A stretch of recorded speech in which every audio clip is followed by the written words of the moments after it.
Darling. All right, y'all, I'm back. My bad. All I did was pick my computer up. Okay, but I think I'm hoping we got some better sound, and I'll pick up where I left off at, which is in day 8, which is the magic ingredient. All right, I'm back.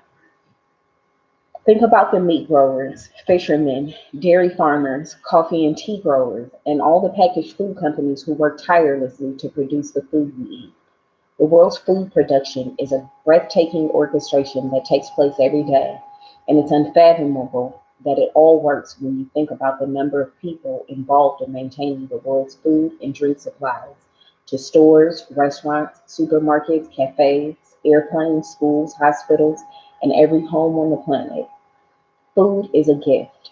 It's a gift of nature because there would be nothing for any of us to eat if nature didn't supply us with the soil, nutrients, and water to grow food. Without water, there would be no food, vegetation, animals, or human life. We use water to cook our meals, grow our food, maintain our gardens, supply our bathrooms, sustain every vehicle that moves, support our hospitals, fuel, mining, and manufacturing industries, enable transportation, make our roads, make clothes, and every consumer product and appliance on the planet, make plastic, glass, and metal, make life saving medications, and build our homes and every other building and structure.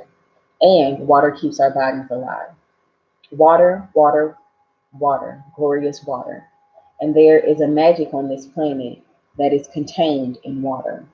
This is a quote from Lauren Isley, 1907 to 1977, anthropologist and natural science writer. Where would we be without food and water? We simply wouldn't be here. None of our family or friends would be here either. We wouldn't have this day or any tomorrow. And here we are on this beautiful planet together, living life with its challenges and ecstatic joys because of nature's gift of food and water. To say the simple magic words, thank you, before you eat or drink anything is an act of recognition and gratitude for the before you eat anything is an act of recognition and gratitude for the miracle of food and water. The incredible thing is that when you are grateful for food and water, it doesn't just affect your life. Your gratitude also impacts the world's supply.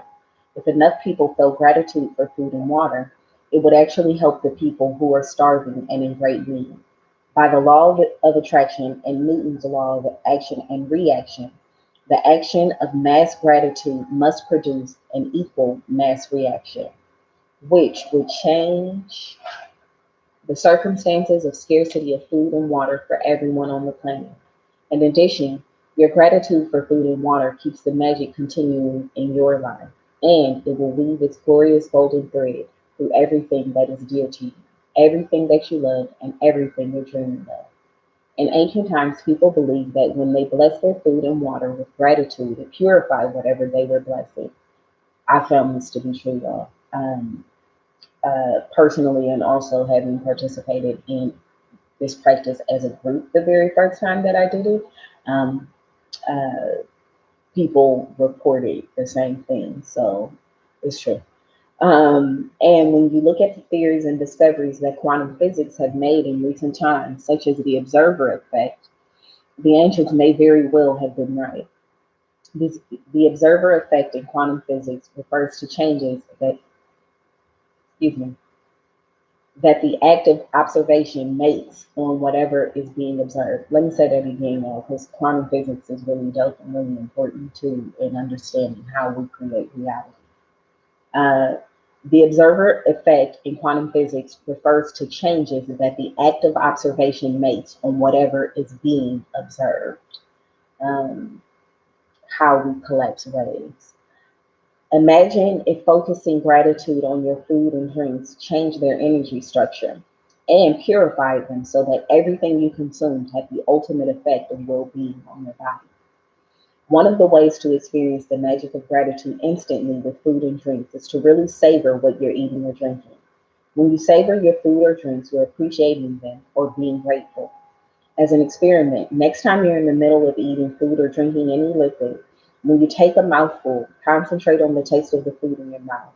or the flavor of the liquid before you swallow it. You'll find that when you focus on the food or drink in your mouth and savor it, the flavor seems to explode, and when you don't focus, the flavors weaken dramatically. If your energy of focus and gratitude, excuse me, it's your energy of focus and gratitude that instantly enhances the flavor. Before you eat or drink anything today, whether you're about to eat a meal, a piece of fruit, or a snack, or have a drink of anything, including water, take a moment to look at what you're about to eat or drink. And in your mind or out loud, say the magic words, thank you.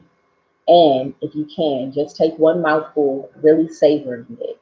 It will not only increase your enjoyment, it will help you to feel more gratitude. You can also try something I do, which helps me to feel even more gratitude. When I say the magic words, I wave my fingers over my food or drink as though I'm sprinkling them with magic dust. And I imagine that the magic dust instantly purifies everything it touches. Doing this has helped me really feel that gratitude is the magic ingredient. And I want to add it to everything I eat and drink.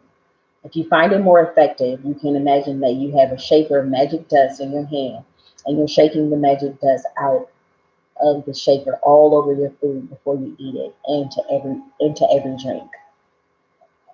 If at any time during the day you forget to say the magic word thank you before you eat or drink anything, as soon as you remember, close your eyes, go back in your mind to the time when you forgot. Visualize yourself in your mind for a second or two before you ate or drank and say the magic words. If you forget to be grateful for food and drinks multiple times in the day, then repeat the same practice tomorrow. You can't afford to miss a single day in building your gratitude.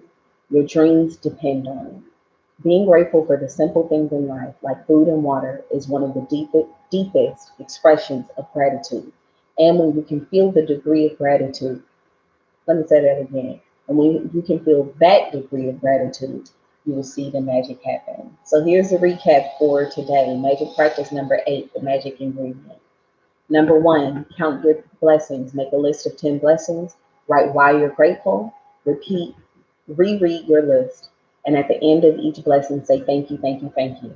And feel as grateful for that blessing as you can. Number 2, before you eat or drink anything today, take a moment to look at what you're about to eat or drink, and in your mind or out loud, say the magic words, thank you. If you want, you can sprinkle your food or drink with magic dust. And finally, number 3, just before you go to sleep tonight, hold your magic rock in one hand and say the magic words, thank you for the best thing that happened during the day. And I'm glad this practice came up today because I think a couple practices that I spoke a little bit to my personal practices and or beliefs around the idea of prayer or external. Or I was talking about when you're saying this stuff, who are you saying thankful to? Am I saying thank you to God? Am I saying thank you to something outside of myself? And I didn't, if I did in any way, I didn't mean to imply that it's not important to thank people and or energies outside of the self. Although I believe it's kind of hard to do that when you look at the idea that we're all connected, right? So is anybody really separate from us? But I mean, that's really deep thought rather than on a superficial level, right? People are all different. Um, and that energies, we're all made up of various different energies, just to varying degrees, but we all got a little bit of everything in us, right?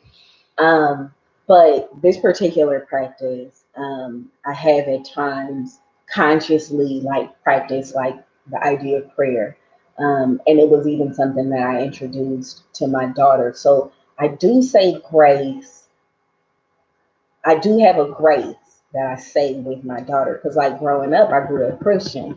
So, we had our prayers in our household. I think our for grace, we say, God is great, God is good. Let us thank you for our food. Amen. Right. And I can't necessarily get with that anymore. But the grace that I do with my daughter. I just wanted to offer this, the grace that I do with my daughter when I'm conscious and thinking about doing it. And I admit that I should be more conscious about doing it. I'm as my daughter gets older, I'm seeing more definitely the need to have like really just specific practices around gratitude, which teaches an important aspect like humility and gratitude. Gratitude is such an important quality to have. So the grace that I do with my daughter, um, what do we say? God is great.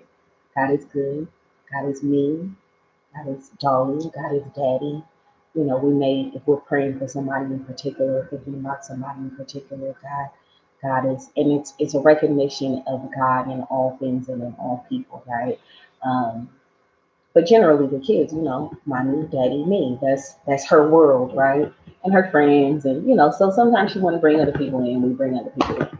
Um, God is uh, the people, the hands that made the food. God is the people that sold us the food at the grocery store. God is the people that grew the whatever vegetable we eat. And God is the people who drove the trucks to the grocery store. And I specifically built that practice off of this practice because I love how she talks about all of the different contributions that come about in us being able to eat every day. And I think it's even more so highlighted now. We're looking at the people who are keeping our world and economy going right now, and it's people who make food right now. Those are the only things that we can do is go to the grocery store right now. Um, or those are the only things that are advised to do right now is go to the grocery store, go to restaurants. So all of these people are very important to us right now. We're discovering and having to appreciate a great deal more how true that is. In addition, of course, to the doctors and the nurses and the people who run transportation and all of those different things. So I just wanted to take a moment to say that I think that's a really awesome practice. And as I was reading through this, I was thinking to myself, I do need to incorporate grace into my daily practice. So it's just something I was thinking about. So thank y'all for joining me for day 8. Leave me a comment, hit the like button, share this. If you're not already a subscriber to the channel, please subscribe. And I will see you all tomorrow for day 9 of our gratitude practice. I said I was going to look at doing this at a specific time. Let me meditate on that a little bit, and we'll figure that out. Have a fantastic, marvelous, delicious, amazing, peaceful, uh, grateful day. And I'll see y'all tomorrow, family. Peace. End it.